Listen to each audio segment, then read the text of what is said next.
नमस्कार, मैं हूं राहुल राजपूत। हथनीकुंड बैराज से लाखों क्यूसेक पानी छोड़े जाने के बाद से यमुना नदी उफान पर है और यमुना का उफान यमुना से सटे इलाकों के लिए चिंता का विषय बन रहा है।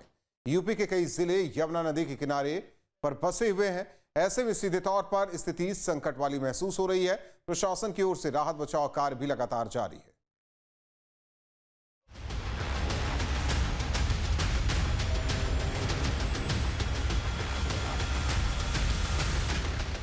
हथनीकुंड से पानी छोड़े जाने के बाद से चिंताएं बढ़ने लगी है। बीते दिनों हथनीकुंड बैराज से 3,29,000 क्यूसेक पानी छोड़ा गया।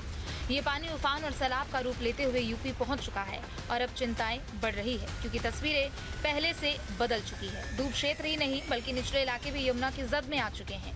आसमान से दिखती ये तस्वीर प्रमाण है कि अब सब कुछ जलमग्न हो चुका है। अब आप जरा इन 5 तस्वीरों को भी देख लीजिए क्योंकि जगह बेशक अलग हो मगर समस्याएं एक ही जैसी हैं। फर्रुखाबाद, नोएडा, आगरा, बागपत और गाजियाबाद, ये 5 तस्वीरें उत्तर प्रदेश में सैलाब के सितम की तस्वीर को दिखाने के लिए काफी है। शहर के शहर डूब चुके हैं, घर गली दुकान सब कुछ जलमग्न हो चुका है। राहत की उम्मीद फिलहाल तो नजर नहीं आ रही। ये तस्वीरें जिला फर्रुखाबाद की है जहां गंगा जी का जलस्तर खतरे के निशान के ऊपर बना हुआ है और इस जलस्तर ने लोगों की परेशानियों को बढ़ा दिया है। तहसील अमृतपुर के भुड़िया गांव को जाने वाली सड़क बाढ़ के तेज बहाव में कट चुकी है जिसका असर अब लोगों की आम जिंदगी पर पड़ रहा है। इस वक्त मैं मौजूद हूँ राजेपुर के भुड़िया खेड़ा गांव पे और यहाँ पर आप मेरे पीछे देखें कई लोग इस गांव के खड़े हुए हैं और जो स्वयं अपने आप यहाँ से जो ईंट है उसको बोरियों में भर के और यहाँ एक रास्ता बना रहे हैं। हम आपको ये रास्ता भी दिखाएंगे कि कहाँ पर और कैसा निर्माण कर रहे हैं। ये रास्ता जो है लकड़ी का बनाया गया है इन लोगों द्वारा, क्योंकि प्रशासन ने इधर आकर कोई इन लोगों की आने जाने की व्यवस्था जब नहीं कर पाई तो इन लोगों ने क्या अपने आप खुद ईंट मंगवाई और उसमें बोरियों में भर के और उससे एक रास्ते का निर्माण कर रहे हैं। और इन्होंने यूकेलिप्टस के बल्लों को लगा करके एक छोटा सा पुल टाइप रास्ता बनाया है जिससे लोग आ जा रहे हैं। तो ये कैसे ये लोग काम कर रहे हैं इसकी जानकारी हम इनसे करते हैं कि कैसे इनके मन में ये प्रेरणा आई और क्यों ये सब इन्हें करना पड़ा। मेरे साथ ये इसी गाँव के हैं, क्या नाम है आपका? राम मोहन, ये आप क्या कर रहे हैं? ये ईंट का टुकड़ा ले जाके ये पुल जैसा बनाया है तो क्यों डाल रहे हैं और क्या इसलिए डाल रहे हैं कि सारा जो है उनकी रास्ता कट गई थी इधर आपकी। हाँ, कट गई। ये पुल खुद आप लोगों ने बनाया है? अपने आप बनाया है। क्या क्या डाला है इसमें? इसमें टुकड़ा जी डाला है, एक दो डाली पहले और फिर इसके बाद इसको लकड़ी ला के बल्ला ला के इसे खड़ा करा, इसके ऊपर से लकड़ी काट के लगाई। प्रशासन ने 2 नाव इस गांव में लगवा दी है। हालांकि पानी का बहाव फिर भी इतना तेज है कि नाव पलटने का भी डर सता रहा है। लोगों ने ये भी बताया कि 2 बार इस गांव में अब तक नाव पलटते पलटते भी बची है।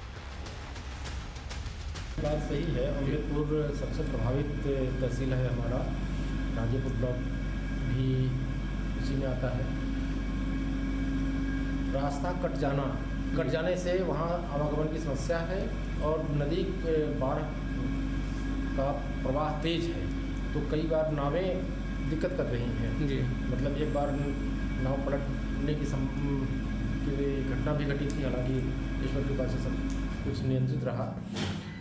तो गांव के लोग स्थानीय परिस्थिति के अनुरूप क्या उनके लिए बेस्ट सोल्यूशन हो सकता है वही अच्छी तरह से जानते हैं जी। ये संज्ञान में हमारे प्रकरण है। गांव के लोगों ने अपने जुगाड़ से अनुभव से उन चीज़ों को बेहतर करने का किया। हमने PDO, DPRO और PD मनरेगा को बता दिया है कि जो भी गांव के लोगों ने श्रम से या मटेरियल से ऐसा किया है वो ग्राम सभा फंड से सपोर्टेड रहेगी और ऐसे जो भी उपाय स्थानीय स्तर पर हो सकते हैं गवर्नमेंट के डिफरेंट स्कीम से उसे सपोर्ट किया जाएगा और उसे प्रोत्साहित किया जाएगा।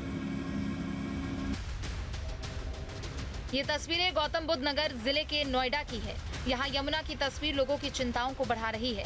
आप इन तस्वीरों को देख लीजिए। नोएडा में इस वक्त स्थिति किस कदर परेशान करने वाली है आप अंदाजा लगा सकते हैं। इस इलाके में रहने वाले लोग और जानवर दोनों बेसहारा है। लोग अपनी जरूरत का सामान लेकर बाढ़ग्रस्त इलाकों से बाहर आ रहे हैं। देश के कई राज्य बाढ़ की चपेट में और दिल्ली एनसीआर की अगर बात की जाए तो हिंडन और यमुना नदी ने अपना रौद्र रूप दिखाना शुरू कर दिया है।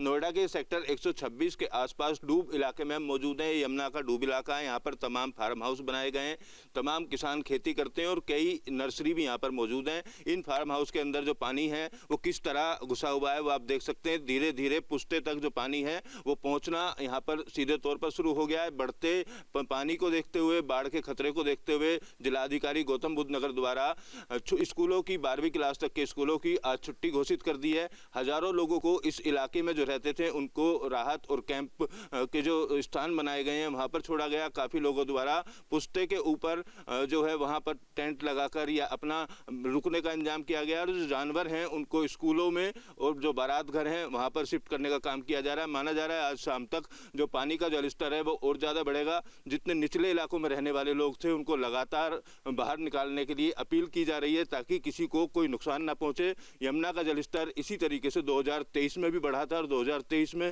काफ़ी जो गायें हैं, गौशाला यहाँ पर बनी हुई हैं, काफ़ी मशक्कत उनको निकालने में वहाँ से की गई थी। लिहाजा इस बार प्रशासन का मानना है कि पहले ही जो तमाम राहत और बचाव कार्य हैं पहले कर लिए जाएँ और अलग अलग इलाकों में प्राधिकरण, प्रशासन, पुलिस और दमकल विभाग की टीमें फिलहाल काम करती हुई नजर आ रही हैं। वीडियो जर्नलिस्ट विकास झा के साथ अमित चौधरी, न्यूज स्टेट नोएडा। जहाँ भक्ति है हर शब्द में, कथाओं में छिपे हैं दिव्य रहस्य और ज्योतिष देता है जीवन को दिशा। धर्म से जुड़ी हर बातों को जानने के लिए हमारे चैनल स्तुति को सब्सक्राइब करें। चैनल पर जाने के लिए इस लिंक पर क्लिक करें।